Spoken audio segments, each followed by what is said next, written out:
Hey, so we're talking to the lovely Caitlin Glass today, which is really exciting. So I guess I'm going to start off because you were playing it before. Sure. You were playing the Love Life game before, weren't you? Yes. Yeah. Can you tell us a little bit about it? Like, what kind of style of game is it? It's a rhythm-based game. Cool. Even though I'm in the show, I'm not in the game. The game is all in Japanese, so it's really fun and super addictive because they have events all of the time where you can only get certain characters if you play in the event. But yeah, that's it's really cool. fun. So did that come out before the show or after? Yeah, it came out before the show, though I didn't play the game before the show. My friend did, and that was my first introduction to Love Live at all. She was over and she was always playing. I'm like, what are you playing? She goes, it's this game called Love Live. Here, let me show you. I'm like, cool, that's fun. So I downloaded it, but I didn't really play because at first it is kind of hard and confusing unless you have a friend kind of showing you, here's what you do and here's all of the different things. It seemed pretty intense when you were playing it before. And that's just the actual gameplay, but like once you collect the characters, you use them in different ways. It's crazy. That's so cool. And then later, when I was writing the show and in the show, I really got into the game more. Oh, that's so cool. So do you try and incorporate the game into the show or vice versa? No, because the show doesn't really talk about a game whatsoever. Yeah. So, but I did have my phone handy when writing, and whenever I would like just kind of have writer's block or just get sort of frustrated, then I would just stop and then I'd play the game for a little bit, and it would inspire me, and then I could write some more. Yeah. So did you always know you wanted to direct, or was it something that kind of came out of doing voice acting work and you were like, oh, I'd love to try from the other side? It came more out of doing the voice acting work. I didn't go in with the intention of becoming a director. I didn't even know what an ADR director was or what they did until I was voice acting. And so then I wanted to direct because I wanted to work more, and I just liked being at Funimation and wanted a way to be there more often. And that's how directing happened. That's so cool. So in terms of directing, what would be your favorite thing that you've directed or had a say in kind of creating? My favorite thing that I have done is a show called Garo the Animation. Most people expect that I would answer Oron High School Host Club, and that used to be in first place, but it has been knocked out by a show called Garo that I worked on last summer. That just came out in May, I think, is when at least in the States, and it was on DVD, so I don't know when it'll come out here. But it's a really cool sort of dark fantasy adventure set in a fictional Inquisition era Spain. I used to live in Spain, so I got to utilize my Spanish in the show, and it was really fun. That's so cool. Yeah. So do you find that you stay in contact with a lot of the other voice actors, or are there ones that you've loved working with, and so you kind of write characters for them because you're like, I want to work with you again, so I've written you a character? I don't get to talk to the Love Live girls very much because I'm the only one from out of state. Love Live was done in Los Angeles and I live in Dallas. Yeah. So I see them mostly, I feel like I'm in touch with them all the time because of social media. Yeah. Like we're all over Twitter, like tweeting at each other about our shows and cons that we're at. But otherwise, other shows, I see those people around Funimation like all the time. If they're not in my thing, they're at the studio working on somebody else's thing. So yeah, we see each other all the time. That's really cool. Yeah. So is this your first time to Australia? Very first time. That's so exciting. Yay. I'm glad the sun came out for you because we've had beautiful. pretty rubbish weather so these last few beautiful weeks. today. Yeah. And did you have fun yesterday cuddling the koalas? I did. I got to hold the koalas. The best ever. We'll be definitely putting the photos up so you can have a look at Caitlin holding the koala. Cute. He's so cute. I know. And did you get to see any other animals that you really were dying to see? Kangaroos are so cool. They're a little bit intimidating when they're like coming at you because they're really excited. They know that you have food. I'm like, is it going to stop? Is it going to jump up and kick me? What's it going to do? But they're so sweet. They put their little paws on your hand when you feed them. It's it's adorable.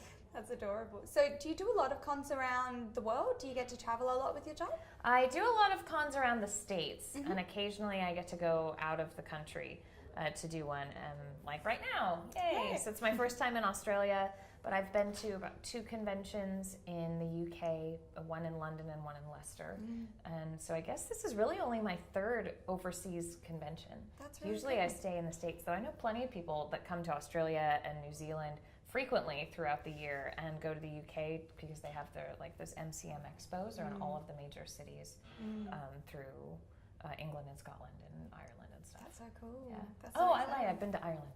You've been to Ireland? No, you were so I've mentioning been to that 4 you've been to overseas Ireland. cons. But. Yeah. Do you find that going from con to con, they're quite similar, or they're definitely different vibe when you go to different countries? I think it's interesting how alike fans can be regardless of the country, which is cool. But no, they feel different.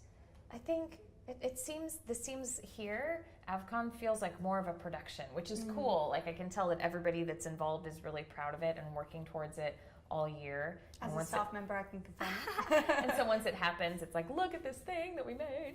And other cities have conventions, multiple conventions in them. So even though if they're all volunteer run, a lot of those volunteers work for multiple shows. So there's just a different type of familiarity with some shows. You never know. Yeah, definitely. So what's coming up for you in 2016, 2017? Anything exciting that our Australian fans can look out for? Well, I am still directing a show called Shonen Maid, and that has about 3 or 4 more episodes to air in English. And then the next thing that I'm directing, I can't say yet, it's so frustrating, but probably in the next couple of weeks, everyone will know.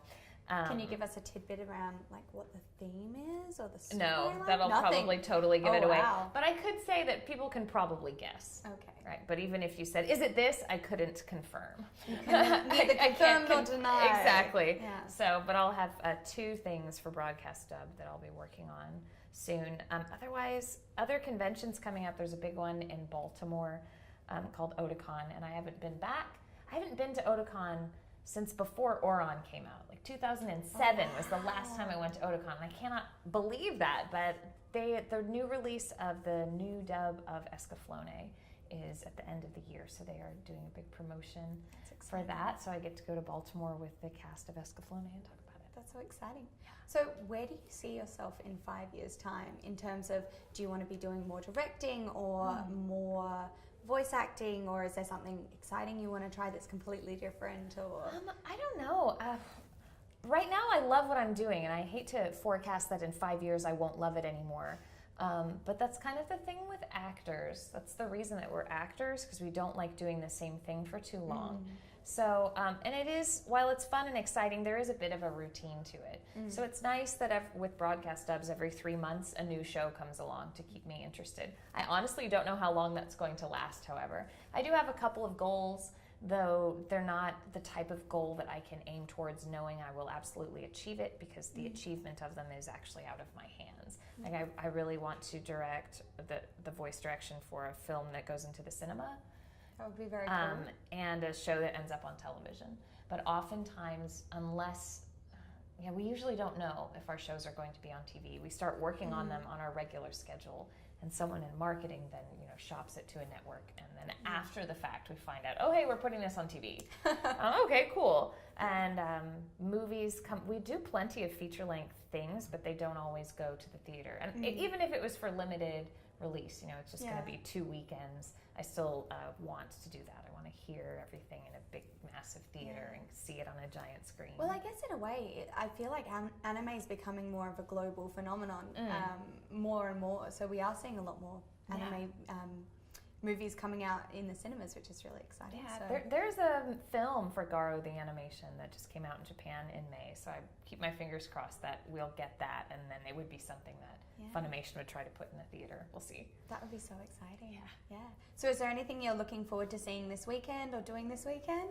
I just I like meeting fans. It's really fun. That's what I'm looking forward to. Yeah. And hearing tonight, I guess the Love Live movie, I'm introducing it, and I haven't even seen it yet since I wrote it and acted in it, but I haven't heard it all together. So I'm do you not get to see them straight afterwards, or you kind of?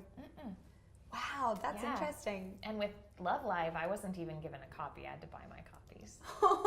I feel like that's not fair. You should definitely it's get given them. It's not fair, but whatever. At Funimation, we give all the actors a copy of their stuff. So I'm excited. I even got the Love Live movie. It arrived at my house, and I'm like, I'm not going to watch it. I'm going to wait until the con. Wait. It's so exciting. Yeah. So exciting. And then afterwards, are you heading back home? And what exciting things do you have this week, or is it mainly sleep? We've got 1 day of playtime after the convention to go on a wine tour, and in the morning I don't know what we'll do. My husband's here too, so it's exciting. Yeah. And is he enjoying Adelaide as well? Yes, he's running around it right now. I don't know where he is or what he's doing. So if you see my husband, how would you even know? Yeah, you would know if you saw him. I'm sure he's blending in just fine.